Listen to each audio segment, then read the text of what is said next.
नमस्कार, देश प्रदेश में आपका बहुत बहुत स्वागत है। दिल्ली से मैं हूं शरद शर्मा, मुंबई से मेरे साथ जुड़ रही है मेरी सहयोगी पूजा भारद्वाज। शुरुआत कर रहे हैं देश के सबसे बड़े सूबे यूपी के साथ। यूपी के अलीगढ़ में अनुसूचित जाति के लोगों के 70 से ज़्यादा घरों के बाहर मकान बिकाऊ है के पोस्टर लगाए गए हैं। बताया जा रहा है कि दलित समाज के लोग एक बिल्डर के उत्पीड़न से तंग आ गए हैं। पूरा मामला बता रहे हैं सौरभ शुक्ला और अदनान खान। ये तस्वीर नए भारत के अलीगढ़ शहर की है, जहां कुछ अनुसूचित जाति के परिवारों ने अपने घरों के आगे पोस्टर लगा रखे हैं, जिनमें साफ लिखा है, मकान बिकाऊ हैं, हम दलित उत्पीड़न से परेशान हैं। मामला अलीगढ़ की सांगवान हाउसिंग सोसाइटी का है। पिछले महीने अंबेडकर जयंती के उपलक्ष्य में कॉलोनी में लोग पार्क में एक भंडारा करने जा रहे थे, लेकिन सोसाइटी ने भंडारा नहीं होने दिया और पार्क में पानी भर दिया। यही वजह है कि अब यहां के अनुसूचित जाति के परिवार सोसाइटी छोड़कर जाना चाहते हैं। आज आज़ादी के इतने साल बाद भी यदि हमें अपने धर्म का पालन करने के लिए, अपने आराध्य की स्तुति करने के लिए भी आज़ादी नहीं हो, तो ऐसी सोसाइटी में हम बैठ के क्या करें। हम आज कहने को उन्नत हो गए हैं, देश यहाँ पहुँच गया, वहाँ पहुँच गया, लंबी चौड़ी बातें हो रही हैं, लेकिन वास्तव में क्या है। जब खबर स्थानीय अखबारों में छपी तो पुलिस की नींद टूटी। अब पूरे मामले को बातचीत करके सुलझाने की कोशिश की जा रही है। मौके पर पुलिस और प्रशासन की टीम पहुंची है और दोनों पक्षों से वार्ता कर समस्या जानकारी की जा रही है तथा उसका निराकरण का प्रयास किया जा रहा है। मौके पे शांति व्यवस्था कायम है तथा किसी प्रकार की कोई बात अभी नहीं है। इसका शीघ्र ही जांच करके इसका निस्तारण किया जाएगा। वहीं सांगवान सोसाइटी का कहना है कि उन्होंने कभी अंबेडकर जयंती का कार्यक्रम होने से नहीं रोका। ये लोग बेवजह बात का बतंगड़ बना रहे हैं। संविधान के रचयिता बी.आर. अम्बेडकर की जयंती मुख्यमंत्री से लेकर के प्रधानमंत्री तक मनाते हैं, और वो भी उस देश में अंबेडकर जी की जयंती मनाने से रोका जा रहा है जिस देश के राष्ट्रपति रामनाथ कोविंद ही अनुसूचित जाति से आते हों। तस्वीर साफ है कि एक समाज के तौर पर हमें अभी और फासला तय करना है। अलीगढ़ में सहयोगी अदनान खान के साथ सौरभ शुक्ला, एनडीटीवी इंडिया। वाराणसी में आज ज्ञानवापी परिषद विवाद मामले में जिला अदालत में सुनवाई हुई है। कल अदालत इस बात पर फैसला सुनाएगी कि ये मामला जो है आगे किस तरह से सुना जाएगा। सुप्रीम कोर्ट के आदेश के बाद ये सुनवाई हो रही है। दरअसल जिला अदालत के सामने कई याचिकाएं हैं। एक याचिका 5 महिलाओं की है, जिनका कहना है कि उन्हें मस्जिद के भीतर श्रृंगार गौरी की रोज पूजा करने की इजाज़त होनी चाहिए। इस याचिका को रद्द करने की मांग मुस्लिम पक्ष ने की है। वो 1991 के पूजा स्थल एक्ट का हवाला दे रहे हैं। सुप्रीम कोर्ट ने कहा है कि पहले यही तय हो कि इस एक्ट के तहत सुनवाई होनी चाहिए या नहीं।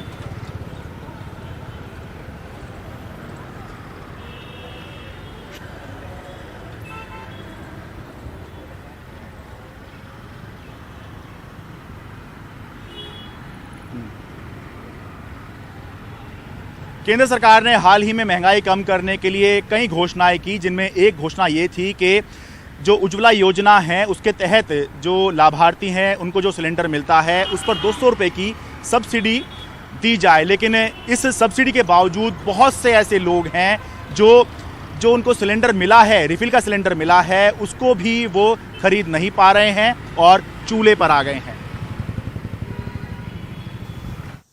अहमदनगर जिले की रहता तहसील के साहेब राव मजदूर हैं, लेकिन काम न मिलने की वजह से सोमवार के दिन ये घर पर ही हैं। खाना बनाने के लिए बेटा लकड़ी तोड़ रहा है ताकि चूल्हा जल सके। सिलेंडर की कीमत 1000 से ज़्यादा होने के कारण वो गैस नहीं ले पा रहे हैं, सब्सिडी के ऐलान के बाद भी नहीं। सर अभी हमारे पास 1000 रुपये नहीं ना, अभी तुरंत देने के लिए हमारे पास 1000 रुपये नहीं, काम धंधा नहीं, कहाँ से भरेंगे आप।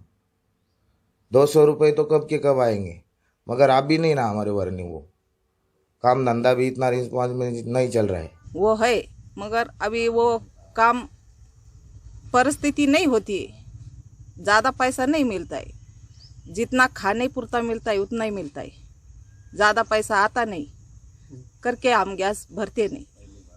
पहले भराए जब सस्ता था 600-700 रुपए में आता था जब भरते थे, अब नहीं भर सकते। 21 मई को केंद्रीय वित्त मंत्री निर्मला सीतारमण ने ट्वीट कर जानकारी दी कि करीब 9 करोड़ उज्ज्वला लाभार्थियों को अब साल भर में मिलने वाले 12 सिलेंडरों पर 200 रुपए के हिसाब से प्रति सिलेंडर सब्सिडी दी जाएगी और इसका फायदा लोगों को होगा। लेकिन गैस के बढ़ते दाम ने कई परिवारों को दोबारा चूल्हे पर खाना बनाने पर मजबूर कर दिया। सब्सिडी के बाद 800 रुपए में मिलने वाला सिलेंडर भी कई लोगों के लिए बहुत महंगा है।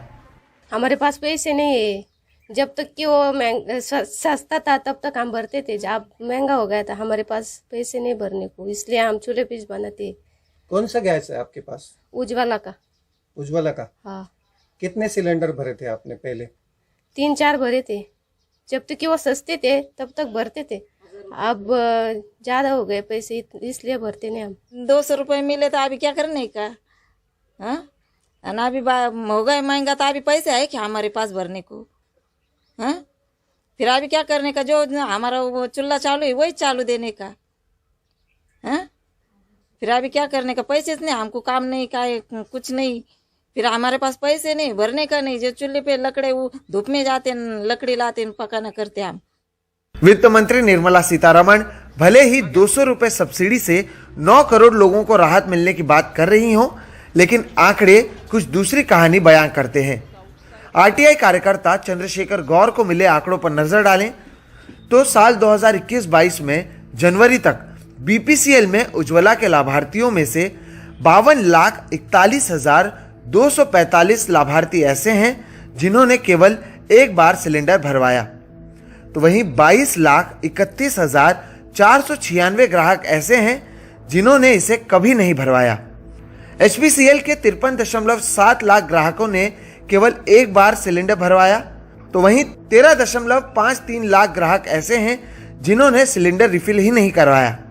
उज्ज्वला योजना के तहत सरकार की कोशिश थी कि गरीब लोगों को चूल्हे की जगह सिलेंडर मुहैया कराया जाए, लेकिन बढ़ती महंगाई ने लोगों को दोबारा चूल्हे पर लौटा दिया है और अब ऐसे कई हैं जिन्हें सरकार की ओर से 200 रुपए सब्सिडी मिलने के ऐलान से भी कोई फायदा नहीं मिल रहा।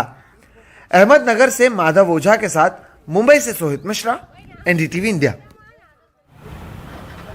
दिल्ली में अब इलेक्ट्रिक बसें, पूरी खबर ब्रेक के बाद।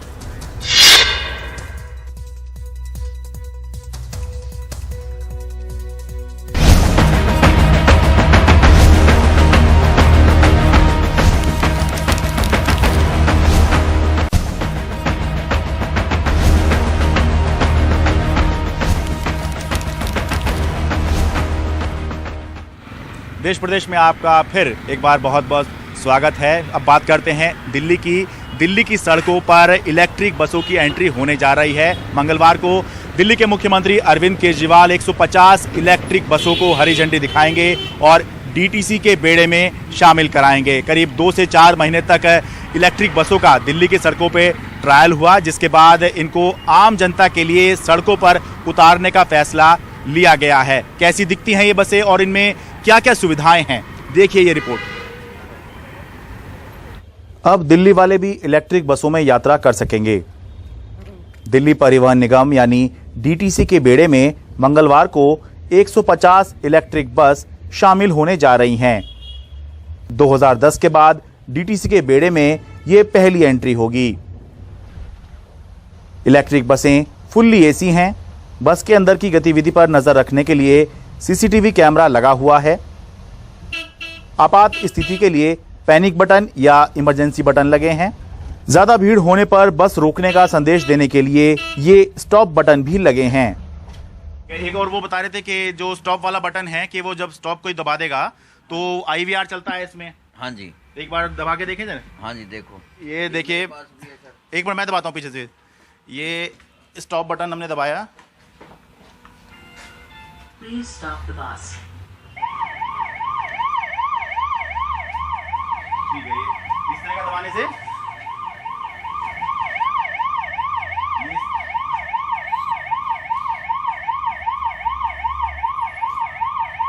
मतलब जो है इस तरह से पैसेंजर ड्राइवर या कंडक्टर को सूचित करेगा कि भाई बस रोको।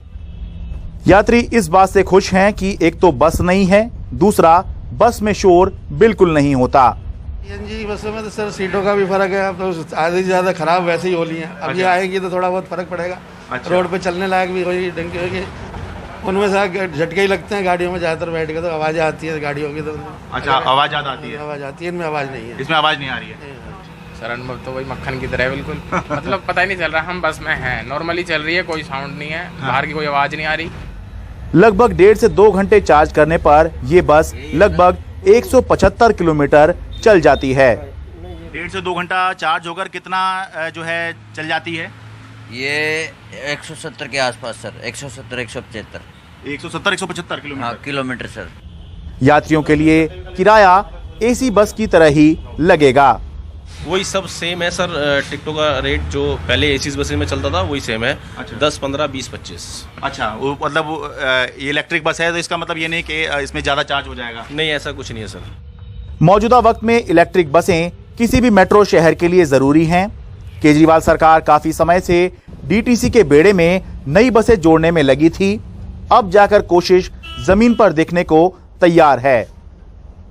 तो दिल्ली के लोग याद रखें कि अभी तक दिल्ली में पब्लिक ट्रांसपोर्ट की बसें 4 रंग की हुआ करती थी, लाल, हरी, नारंगी और नेवी ब्लू। लेकिन अब 5वां रंग भी शामिल होगा और ये होगा ये स्काई ब्लू, ये इलेक्ट्रिक बस होगी। दिल्ली से अपने कैमरा सहयोगी मोहम्मद बुरसिन के साथ मैं शरद शर्मा, एनडीटीवी मीडिया। पिछले कुछ दिनों से दिल्ली एनसीआर के लोग बहुत परेशान थे, चिलचिलाती गर्मी, धूप से, 40-45 डिग्री के टेम्परेचर से। लेकिन कल रात से और आज सुबह से दिल्ली एनसीआर का मौसम बदल गया। यहाँ पर तेज़ हवा, आंधी चली और साथ में बरसात भी हुई, जिसकी वजह से तापमान में काफ़ी गिरावट देखी गई। इस बारिश से गर्मी से राहत मिली है, लेकिन आंधी की वजह से सड़कों पर कई पेड़ गिर गए और बारिश की वजह से कई जगह जल जमाव भी हुआ। तूफान से गिरे पेड़ों और जगह जगह जल जमाव की वजह से कई जगह ट्रैफिक जाम भी देखने को मिला। तूफानी हवाओं की वजह से आज हवाई यातायात भी बाधित हुआ। कई विमानों की लैंडिंग में देरी हुई तो कई विमानों के रूट भी डाइवर्ट किए गए।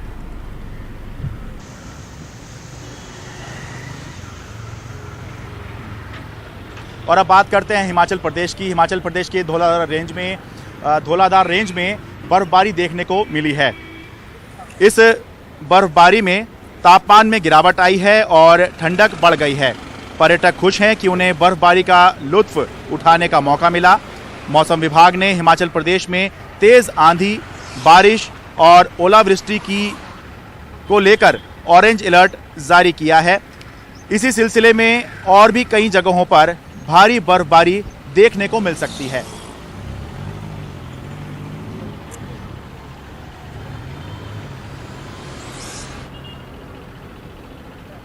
देश प्रदेश में आज इतना ही। कल फिर हाजिर होंगे। देखते रहिए एनडीटीवी मीडिया।